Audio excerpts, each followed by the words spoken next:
À la une de ce journal, notre pays décrète un deuil national de 3 jours, soit au décès de son Altesse Cheikh Sabah El-Jaber El-Ahmed Sabah, émir de l'État du Koweït. Le ministre des Affaires étrangères saisit l'opportunité de la 75e session de l'Assemblée générale des Nations unies pour réitérer l'annulation de la dette extérieure des pays africains. Le secrétariat exécutif du G5 Sahel discute avec ses partenaires onusiens et européens des moyens efficaces pour soutenir la force conjointe sur le terrain. Mesdames, Messieurs, bonsoir. Merci de rester fidèles à Île Mauritania. Notre pays a décrété aujourd'hui un deuil national de 3 jours à partir de ce mardi sur toute l'étendue du territoire national à la suite du décès de son Altesse Cheikh Sabah El-Jaber El-Ahmed Sabah, émir de l'État du Koweït.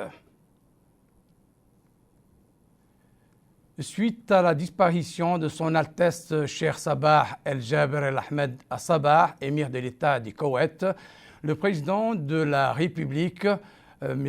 Mohamed Ould Cheikh Al-Ghazouani, a adressé un message de condoléances à son Altesse Cheikh Nawaf Al-Ahmed El-Jaber Sabah, dans lequel il lui transmet en son nom propre et au nom de la République islamique de Mauritanie, de son gouvernement et de son peuple, ses sincères condoléances à l'État du Koweït ainsi qu'à son peuple, frère, et à l'Oumma arabe et islamique, implorant le Tout-Puissant d'accueillir le défunt en son saint paradis.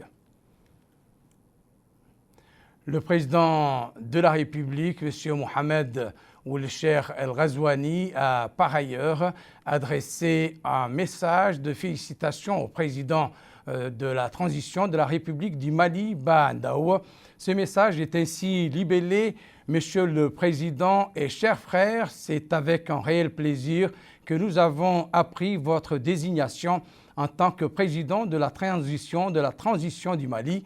À cet effet, il m'est particulièrement agréable de vous adresser au nom du peuple et du gouvernement de la République islamique de Mauritanie, ainsi qu'en mon nom propre, mes félicitations les plus chaleureuses et mes vœux les plus sincères de réussite dans l'accomplissement de votre mission. Je suis persuadé que grâce à votre leadership, à la clairvoyance et au courage du peuple malien, vous parviendrez à conduire une transition stable, apaisée et réussie dans les conditions et les délais convenus. Au terme de cette transition, nous en sommes certains, l'ordre constitutionnel aura été rétabli au Mali suite à des élections libres et transparentes, et d'importants résultats auront été réalisés sur le plan de la restauration de l'intégrité territoriale, de la sécurité et de la paix sociale, ainsi que sur celui de la relance économique, tout en vous assurant de notre indéfectible soutien, ainsi que celui du G5. Nous vous prions d'agréer, Monsieur le Président et chers frères, l'expression de notre très haute considération. Mohamed Ould Cheikh Al-Ghazouani.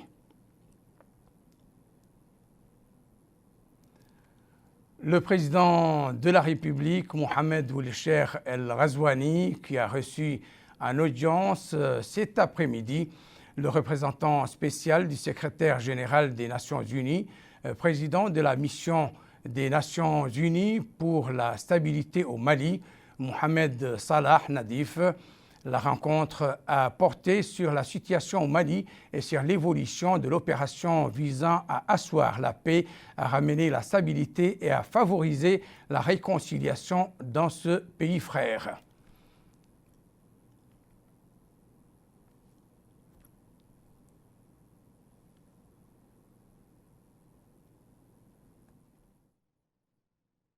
Il s'agit d'une visite d'information et de prise de contact au palais de justice situé dans la wilaya de Nouakchott-Ouest. Sur place, le ministre de la Justice, Mohamed Mahmoud Ould Cheikh Abdallah Ould-Boye, s'est informé sur les missions et responsabilités des différentes instances judiciaires.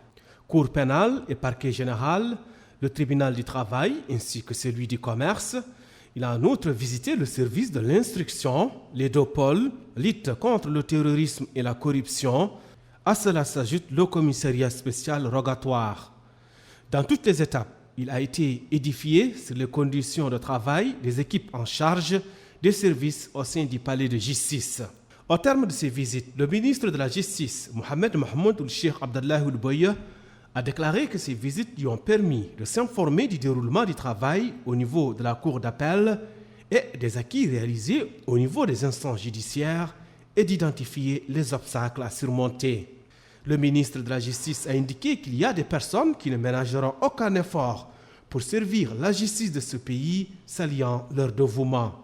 Mohamed Mahmoud Cheikh Abdallah Ould-Boye a rassuré que le département fera tout son possible pour surmonter les différentes lacunes et aplanir toutes les difficultés qui entravent le travail de cette autorité. L'objectif est que l'instance judiciaire puisse remplir pleinement le rôle qui lui est assigné, indiquant que sans un pouvoir judiciaire indépendant, pas d'état de droit. La session ordinaire de l'Assemblée parlementaire 2020-2021 débutera le 1er octobre prochain, selon un communiqué rendu public aujourd'hui par l'Assemblée nationale. À cet effet, le président de l'Assemblée nationale a convoqué les députés à la séance plénière d'ouverture prévue jeudi à 11h.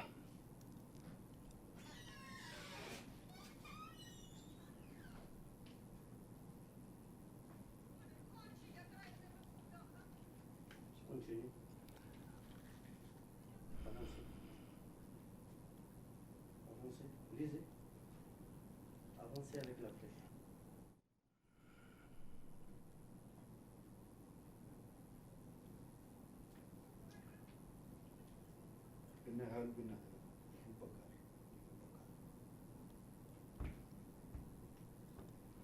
Donc le ministre de la Justice, lui, s'est rendu ce matin au Palais des Congrès en visite, un reportage de Bokar Baileba.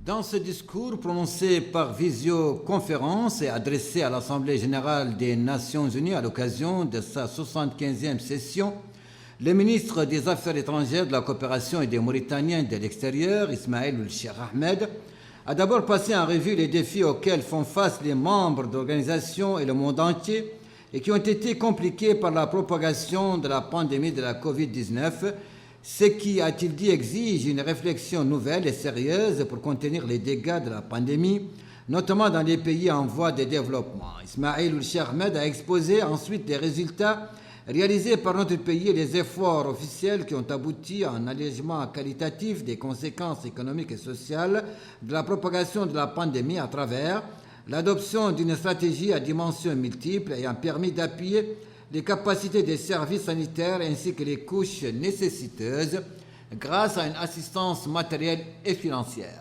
Dans ce cadre, le ministre a réitéré l'appel lancé par notre pays relatif à l'annulation des dettes extérieures des pays africains et ce pour leur permettre de faire face plus efficacement aux conséquences de la pandémie sur leurs économies. Le ministre a appelé à étudier les moyens de rehausser le rendement de l'Organisation des Nations Unies qui célèbre son 75e anniversaire afin de réaliser les objectifs durables du millénaire à l'horizon 2030. Il a rappelé le programme économique annoncé par le président de la République, son Excellence, M. Mohamed Ould Cheikh Ghazouani, programme qui accélérera, a-t-il dit, en plus de ses résultats attendus économiquement et socialement, la réalisation des objectifs de développement durable fixés dans l'agenda 2030. Il a par ailleurs affirmé l'attachement de la Mauritanie aux droits du peuple palestinien, à la dignité et à la souveraineté dans un État indépendant avec pour capitale El Quds Sharif, conformément à l'initiative arabe de paix aux résolutions des Nations Unies s'y rapportant, et sa condamnation des violations israéliennes répétées des droits de l'homme dans les territoires palestiniens et les autres territoires arabes. S'agissant de la question du Sahara occidental, le ministre a rappelé la position de neutralité de notre pays, ses relations privilégiées avec toutes les parties et son appui aux efforts des Nations Unies et aux résolutions du Conseil de sécurité visant à trouver une solution durable et acceptable par tous. En ce qui concerne la situation dans la République du Mali, le ministre a appelé les parties prenantes à la crise à œuvrer pour trouver un accord sur les questions en suspens dans le but de ramener le pays à une situation constitutionnelle, rappelant la médiation menée par notre pays et qui a abouti au départ du président Ibrahim Boubacar Keïta à l'extérieur du pays pour recevoir des soins, se félicitant à cet égard des efforts déployés par les autorités maliennes actuelles et la communauté économique des États de l'Afrique de l'Ouest pour trouver une solution rapide à la crise. Le ministre a aussi exprimé l'appui de notre pays aux efforts internationaux visant à ramener la paix en Libye sœur et à garantir son unité et sa souveraineté. Il a en outre appelé à trouver une solution politique rapide à la situation en République arabe de Syrie sœur, de manière à permettre la préservation de l'indépendance et de la souveraineté du peuple syrien et son droit à la sécurité et à la dignité.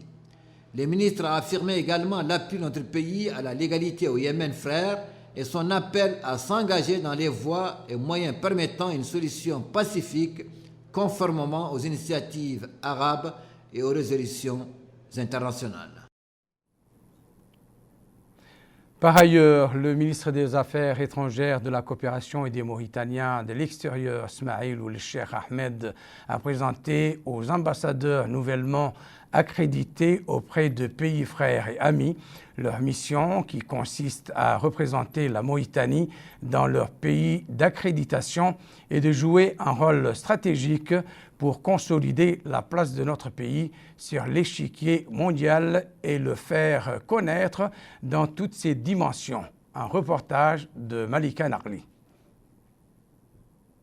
La diplomatie mauritanienne au plan international se voit renforcée par l'accréditation de 4 nouveaux ambassadeurs.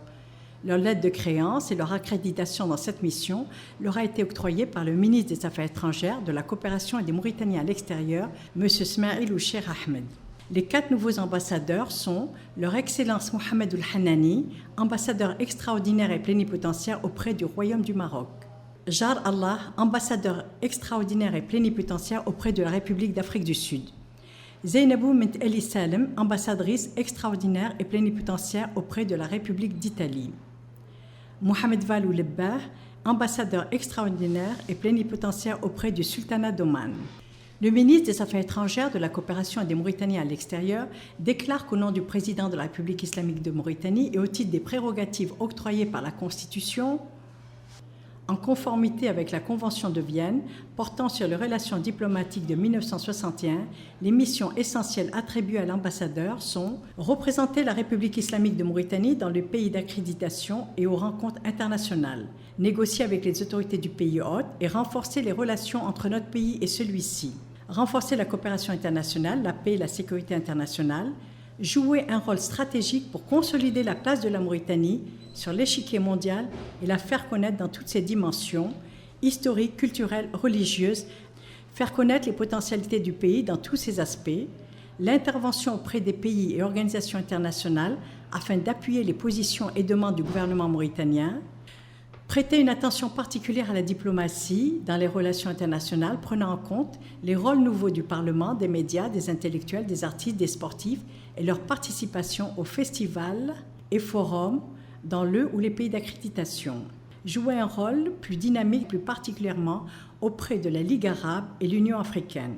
Le renforcement de l'influence mauritanienne auprès des organisations internationales, l'embellie de l'image du pays en mettant en exergue les différentes mesures prises pour le renforcement du droit, la garantie de la pratique libre de la démocratie et le respect des libertés et des droits de l'homme, la sensibilisation des autorités des pays d'accréditation, du corps diplomatique, des organisations de la société civile et des différents médias quant au développement que connaît le pays. Prendre des initiatives afin d'attirer les partenaires économiques étrangers, établir un lien direct avec les communautés mauritaniennes à l'étranger et leurs représentants dans les pays d'accréditation afin d'assurer la sécurité des citoyens mauritaniens. Jouer un rôle stratégique pour le renforcement de la Mauritanie sur l'échiquier mondial. La nomination des 4 nouveaux ambassadeurs s'inscrit dans le cadre du renforcement des relations entre notre pays et les pays d'accréditation. Le professeur a l'honneur à l'occasion de la commémoration de la journée chinoise qui lui est dédiée L'Institut Confucius a organisé aujourd'hui pour la circonstance à la Faculté des Lettres et des Sciences humaines une cérémonie au cours de laquelle des professeurs de la langue chinoise ont été primés ainsi que le président de l'Université Al-Asriya de Nouakchott, Abdul Adama Ba. Cette journée a pour objectif d'honorer les professeurs et les conjointement organisés par l'Université de Nouakchott Al-Asriya, particulièrement la Faculté des Lettres et Sciences humaines en collaboration avec l'Institut Confucius. C'est afin d'honorer les professeurs au vu du travail qu'ils ont abattu pour la propagation des sciences et de la connaissance. Le président de l'Université de Nouakchott Al-Asriya a affirmé que cette action s'inscrit dans le cadre des relations historiques entre la République islamique de Mauritanie et la République populaire de Chine, relations qui, précise-t-il, concernent plusieurs secteurs de l'activité économique, sociale, scientifique, entre autres. Il a par la suite mis en avant l'important rôle joué par la Chine dans le cadre de la lutte contre la COVID-19. Le conseiller de l'ambassadeur de la République populaire de Chine en Mauritanie a quant à lui affirmé que le gouvernement de la République populaire de Chine a mis en œuvre plus de 100 projets en Mauritanie. Le conseiller a en outre salué l'exemplarité des relations bilatérales entre les deux pays. Le président du groupe parlementaire de l'amitié mauritano-chinoise a fait part des relations exemplaires entre les deux pays, ce qui, dit-il, s'est manifesté dans le domaine culturel et scientifique. En marge de cette cérémonie, des certificats ont été décernés à des professeurs, ce pour leur engagement dans le cadre de l'enseignement de la langue chinoise. Le siège exécutif du G5 Sahel à Nouakchott a abrité aujourd'hui une réunion tripartite qui a réuni autour de son secrétaire exécutif le représentant spécial du secrétaire général des Nations Unies au Mali et l'ambassadeur chef de la mission de l'Union européenne à Mauritanie. Les trois partenaires ont échangé sur la meilleure manière de soutenir techniquement sur le terrain la force conjointe Abdul Adama Ba. Ces rencontres tripartites d'une journée a réuni le secrétariat exécutif du G5 Sahel, le représentant spécial des Nations Unies au Mali et l'ambassadeur chef de la délégation de l'Union européenne dans notre pays et rentre dans le cadre des travaux se rapportant à l'appui technique, financier et logistique à la force conjointe du G5 Sahel. Malgré les avancées qui ont été enregistrées, je dois relever qu'il persiste des insuffisances que nous devons combler afin de rendre le soutien à la force plus efficace et plus opérationnel. En effet, l'objectif de soutenir au plus près les PC des bataillons ne peut être atteint par le système actuellement en cours, qui génère des charges importantes pour la force conjointe. C'est pourquoi je souhaite, Monsieur le représentant spécial, Excellence, Monsieur l'ambassadeur, que nous puissions faire de cette rencontre une occasion pour revisiter nos méthodes afin de trouver le meilleur moyen de rendre plus efficace le soutien apporté à la force. L'une des voies, la meilleure d'après notre appréciation, est de permettre l'implication d'opérateurs locaux dans la fourniture des biens et services dans le cadre de l'appui. Nos services techniques respectifs pouvant s'assurer des meilleures modalités et conditions pour des prestations répondant aux normes et qualités requises. Du côté des partenaires du G5 Sahel, le soutien apporté a été mis en avant. Nous avons tenu une conférence à Bruxelles en février 2018 qui a permis d'engranger un certain nombre de promesses pour un total de 400 millions d'euros. Et à ce jour, l'Union européenne a tenu ses promesses, puisque nous avons mobilisé, rien que pour le soutien, disons, à la force conjointe et à certaines structures du G5, plus de 235 millions d'euros grâce à la Facilité africaine de paix. Et cet appui se décline en 4 volets ou 4 composantes. Un premier, c'est tout ce qui est équipement, services et infrastructures pour la force conjointe. Ensuite, un soutien opérationnel et logistique à la force à travers la MINUSMA. C'est l'objet de cette rencontre aujourd'hui pour un montant de 10 millions d'euros. Troisième volet, c'est le soutien à la mise en œuvre du cadre de conformité des droits humains de la force conjointe à travers le Haut Commissariat des droits de l'homme.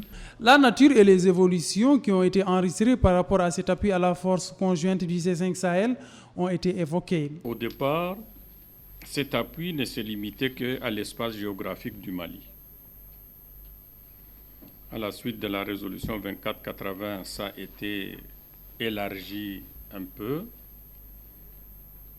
Mais toujours est-il qu'il y a des réelles difficultés pour que cet appui-là puisse parvenir à tous les contingents des 3 fuseaux de la force conjointe G5 Sahel.